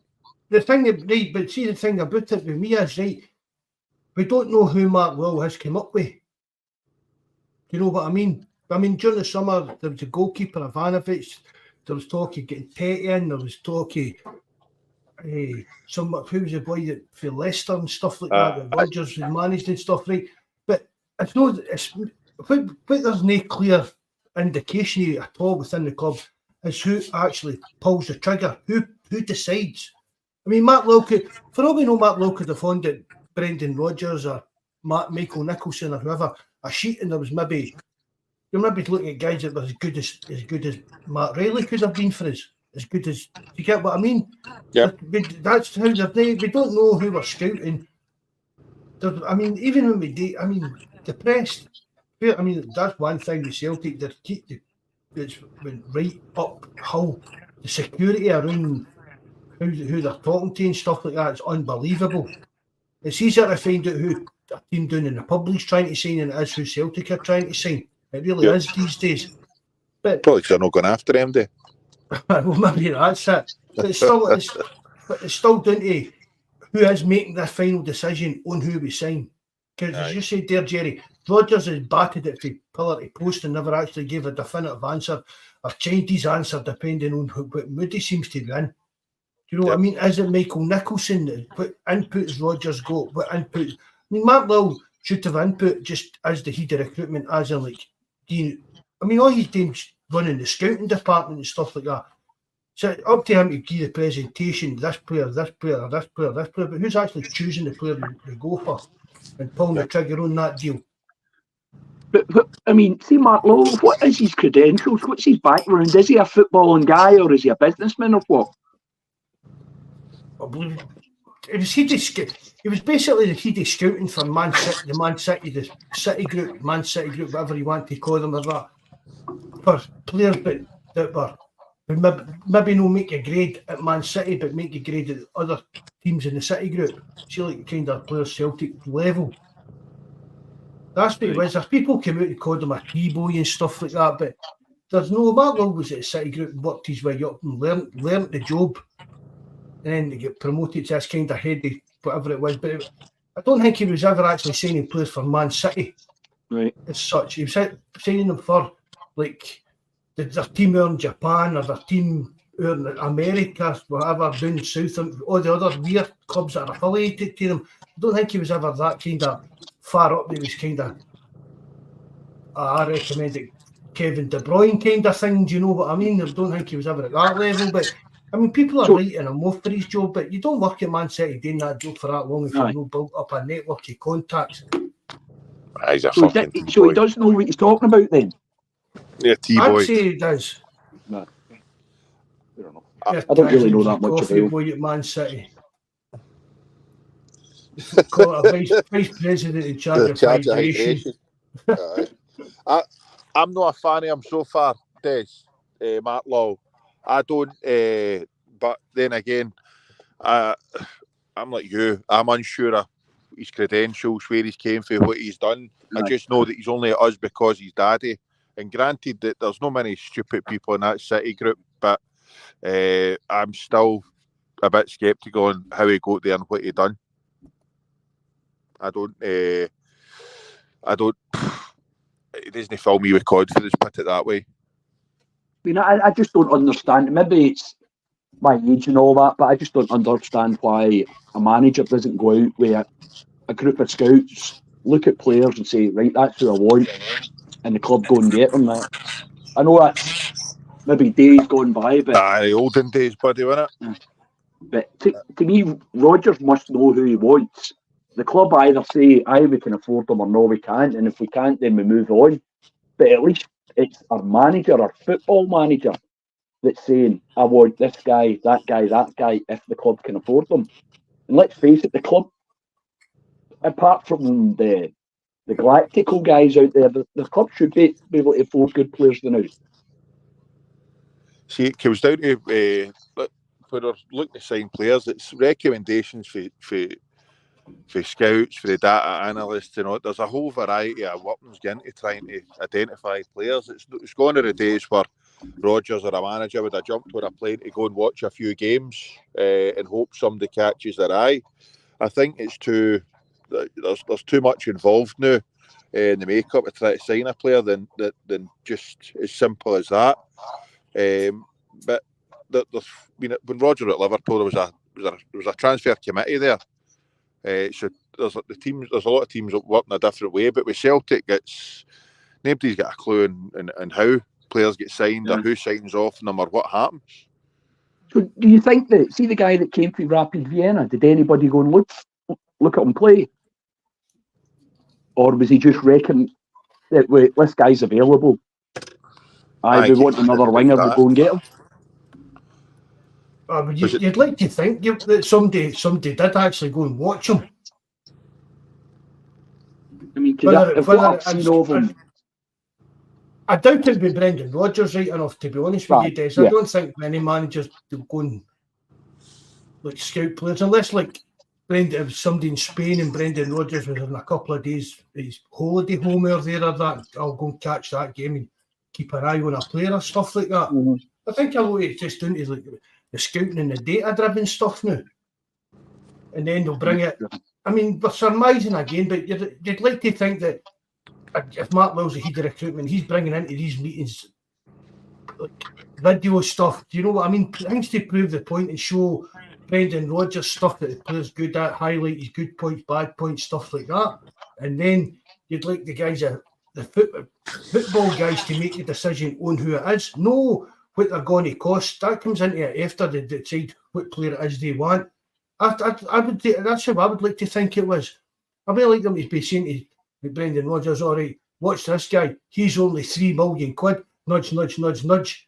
And they show them 60 minutes of him. Then they're like, oh, we've got this guy at £8 million. They show him 3 minutes here. Do you know what I mean? As if they're kind of forcing these cheaper versions of players of that onto them. But the Celtic recruitment says it's been a shambles for years. It's been so hit and miss.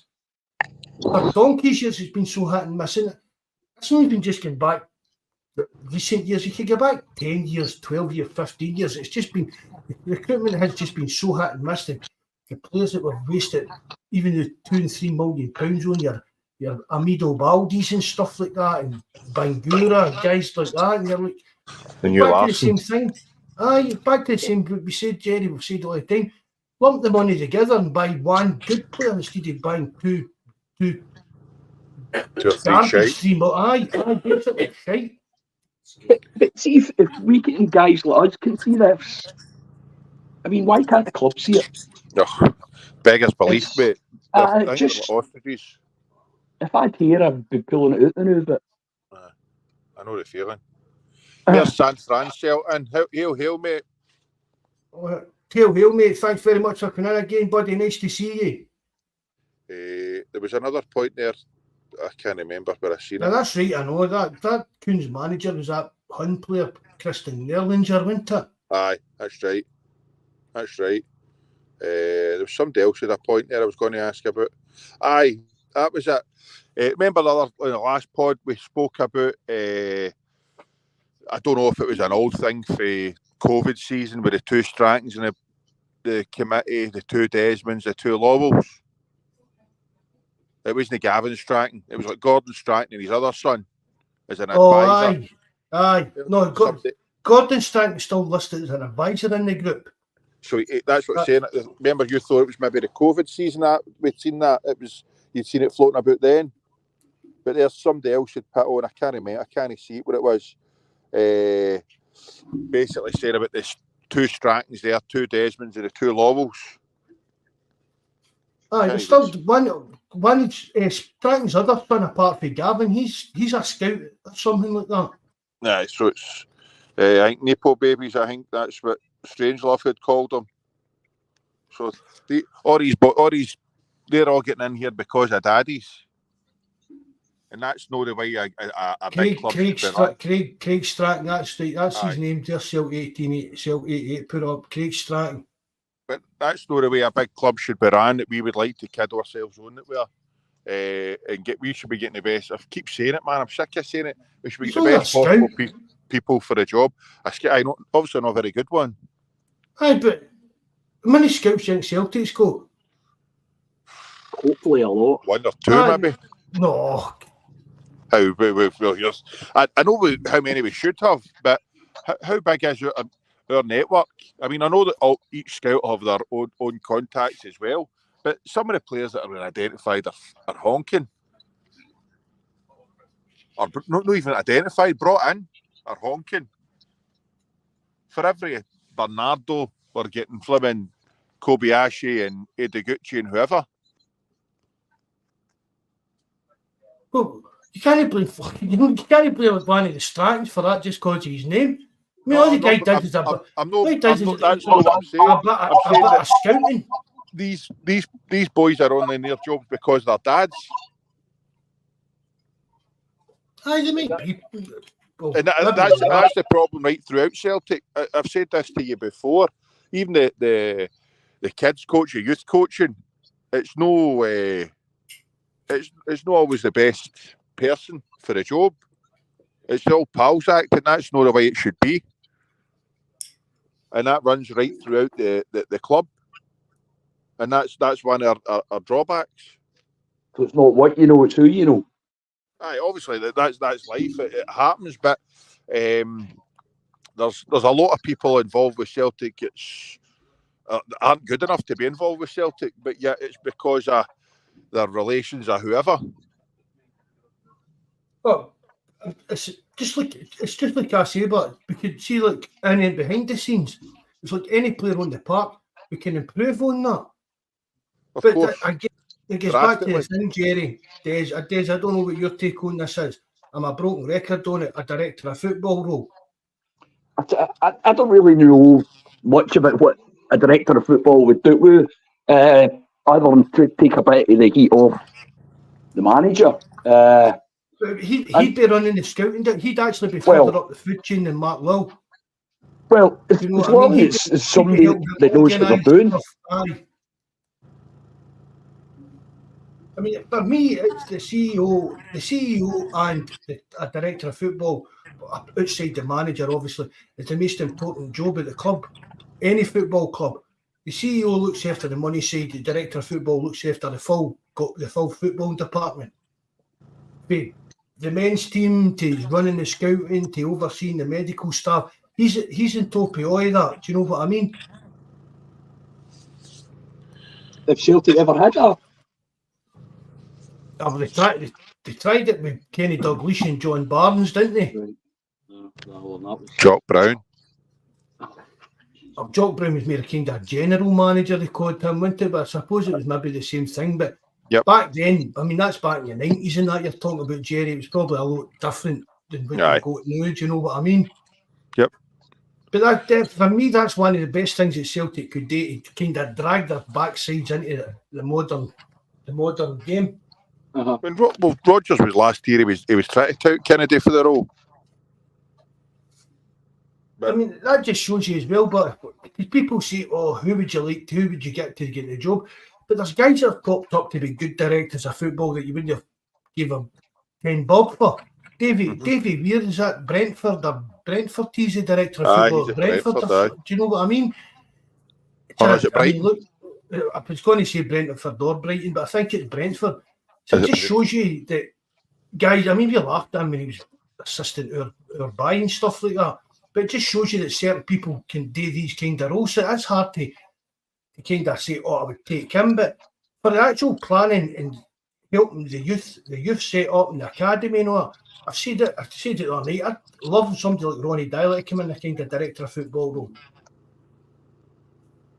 And I don't know how he would tack it, because I think you maybe need to have a kind of certain personality to make sure your point's getting across.